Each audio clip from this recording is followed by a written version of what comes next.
Hello everyone, এই গরমে একটা খুব উপকারী ড্রিঙ্ক শেয়ার করতে তোমাদের সাথে চলে এসেছি। তো চলো চটপট দেখে নেই কী কী লাগছে। তার জন্য লাগছে জলের মধ্যে আমি প্রথমে শশা স্লাইস করে কেটে রাখাগুলো দিয়ে দিচ্ছি। শশাগুলোর কিন্তু আমি খোসা ছাড়াইনি, খোসা সমেতই স্লাইস করে কাটা ছিল শশাগুলো।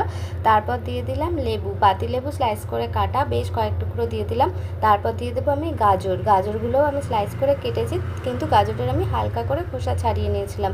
আর এরপরে দিয়ে দেবো আদা গ্রেট করে, তোমরা চাইলে আদা কুচো করেও দিতে পারো, আমি গ্রেট করা আদাটাই দিলাম। এরপরে দিয়ে দেবো মেন উপকরণ, সেটা হচ্ছে পুদিনা পাতা। পুদিনা পাতার মাথাগুলো আমি এর মধ্যে দিয়ে দিলাম। পুদিনা পাতা বাজার থেকে কিন্তু খুব ভালো করে ধুয়ে নেবে।